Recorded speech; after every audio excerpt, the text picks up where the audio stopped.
نحمدہ و نصلی علی رسولہ الکریم، اما بعد، فاعوذ باللہ من الشیطان الرجیم، بسم اللہ الرحمن الرحیم۔ معزز سامعین، بر صغیر پاک و ہند میں انگریزی استعمار کے تحت سرکاری ضرورت کے پیش نظر حکومت برطانیہ نے جس نبوت کو لانچ کیا تھا، جسے آج دنیا مرزائیت کے نام سے جانتی ہے، اس نے نہ صرف ہمارے بزرگوں کے اقوال، ان کی کتابوں، انبیاء کرام علیہ السلام کے مبارک فرمودات، رسول کریم صلی اللہ علیہ وسلم کی مقدس احادیث مبارکہ، ان کے ساتھ تحریف اور اس طرح ان کی تختی، ان کی قطع برید کا ظلم کیا ہے، بلکہ اس سے بڑھ کر اللہ کی کتاب کو بھی معاف نہیں کیا۔ اس وقت پوری دنیا میں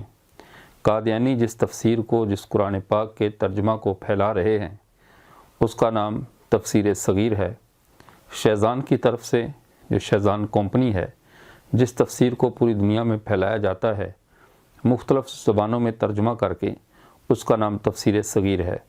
جو کہ مرزا غلام احمد قادیانی کے بیٹے بشیر الدین محمود کی لکھی ہوئی ہے۔ بشیر الدین محمود 1899 میں 12 جنوری 1899 کو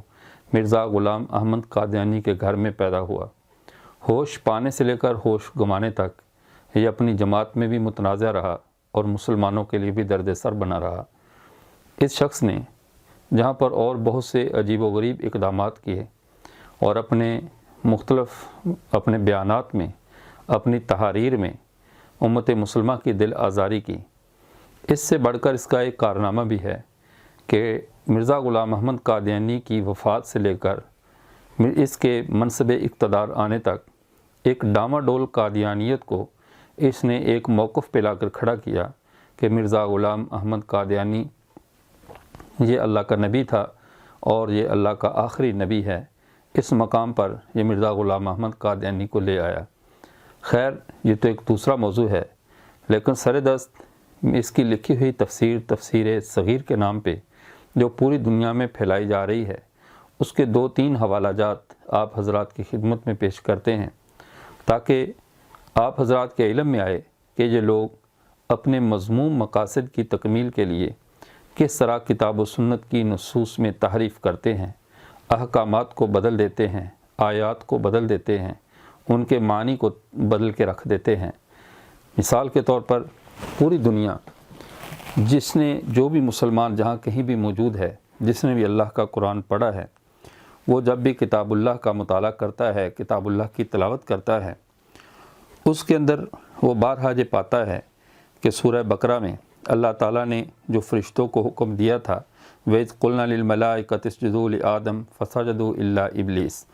اب اللہ نے فرشتوں کو حکم دیا تھا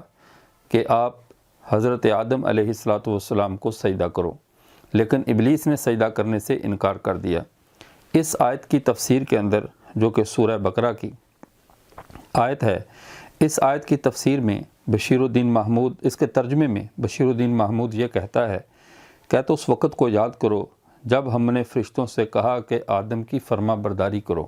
حالانکہ بات فرما برداری کی نہیں، بات سجدہ کرنے کی تھی۔ اس نے سجدے کو فرما برداری سے بدل کر ایک قرآن پاک کے لفظوں کے اندر جو اس کا معنی لفظی معنی تھا، اس میں تحریف کر کے اس کے معنی کو بدل دیا۔ ایک تحریف اور دوسری تحریف کرتے ہوئے جو قرآن پاک میں اللہ تعالیٰ نے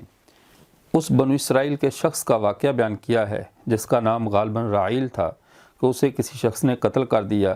اور اس کا کوئی قاتل معلوم نہیں ہو رہا تھا، تو اللہ تعالیٰ نے حکم دیا کہ ایک گائے کو ذبح کرو، اس کا گوشت اس کو مارو، یہ خود زندہ ہو کر اپنے قاتل کا نام بتا دے گا۔ لیکن اس بات کو بدلتے ہوئے بشیر الدین محمود نے پہلے تو اس کے معنی میں ترمیم کی، پھر اس کی جا کر جو شرح تھی، اس کی تفسیر تھی، تفسیر کے اندر جا کر اپنا مذموم عقیدہ قرآن کی آڑ میں امت کے ذہنوں میں انڈیلنے کی ناپاک جسارت کی۔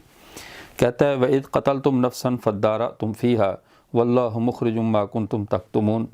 اللہ تعالیٰ نے اس آیت کے اندر جو فرمایا، جب تم نے ایک نفس کو قتل کر دیا اور تم اس میں متحیر تھے، اختلاف کرنے لگے، اللہ تمہیں اس جو بات چھپا رہے تھے اس سے نکالنا چاہتے تھے، لیکن اس کا ترجمہ اس نے بالکل بدلتے ہوئے یوں کیا کہ تو اس وقت کو بھی یاد کرو جب تم نے ایک شخص کو قتل کرنے کا دعویٰ کیا، حالانکہ یہاں دعوے کی بات نہیں ہے، یہاں پہ بات اس شخص کے حقیقتاً قتل ہونے کی ہے کہ اسے قتل کیا گیا، تو فرمایا تم ایک گائے کو ذبح کرو، کر کے پھر اس کا گوشت اس کو لگاؤ، لیکن یہ کہتا ہے قتل نہیں کیا، بلکہ تم نے اس کے قتل کرنے کا دعویٰ کیا، پھر اس میں تم نے اختلاف کیا۔ اب اس کی وضاحت کرتے ہوئے وَإِذْ قَتَلْتُمْ نَفْسًا کی اسی حاشیے کے اندر صفحہ نمبر 21 تفسیر صغیر، اس کے حاشیے میں کہتا ہے وَإِذْ قَتَلْتُمْ نَفْسًا سے حضرت مسیح کے صلیب کا واقعہ مراد ہے، جس کے متعلق عیسائیوں نے یہ کہہ دیا کہ مسیح اپنی مرضی سے صلیب پر چڑھ گیا کیونکہ وہ دنیا کا کفارہ بننا چاہتا تھا، اور یہودیوں نے کہا کہ ہم نے مسیح کو قتل کر دیا۔ اللہ تعالیٰ نے فرمایا کہ دونوں جھوٹے ہیں، یعنی یہاں پہ بجائے اس کے کہ بنو اسرائیل کے اس شخص کے قتل کے واقعے کو بیان کرتا، اس نے پوری بات کو بدل کر سیدنا عیسیٰ علیہ السلام پر لے گیا اور لے جا کر کہا اس سے مراد سیدنا عیسیٰ علیہ السلام کا قتل کیا جانا ہے، جس میں یہودیوں اور عیسائیوں کی اللہ تعالیٰ نے تردید کی ہے، حالانکہ اس میں یہودیوں اور عیسائیوں کی تردید کا کوئی واقعہ مذکور نہیں ہے۔ یہ آیت اور واقعہ کو بیان کر رہی ہے، لیکن بشیر الدین محمود نے تحریف کر کے اس کے معنی کو بدل کے رکھ دیا۔ دوسری جگہ پہ قرآن پاک میں 29ویں پارے میں سورہ مدثر میں اللہ تعالیٰ فرماتے ہیں یا ایھا المدثر، اب اس کا معنی پوری دنیا یہی جانتی ہے، جو مسلمان ہیں اس کا معنی شروع سے یہی پڑھتے آئے، اور یہی حقیقی معنی ہے کہ اے لحاف اوڑھنے والے، اے چادر اوڑھنے والے، اس معنی میں۔ لیکن چونکہ مرزا غلام احمد قادیانی یہ کوٹ پہنا کرتا تھا، تو اس نے اس آیت کا مصداق مرزا غلام احمد قادیانی کو بناتے ہوئے کہتا ہے، صفحہ نمبر 979 سورہ مدثر کی تفسیر میں کہتا ہے یا ایھا المدثر، اے بارانی کوٹ پہن کر کھڑے ہونے والے،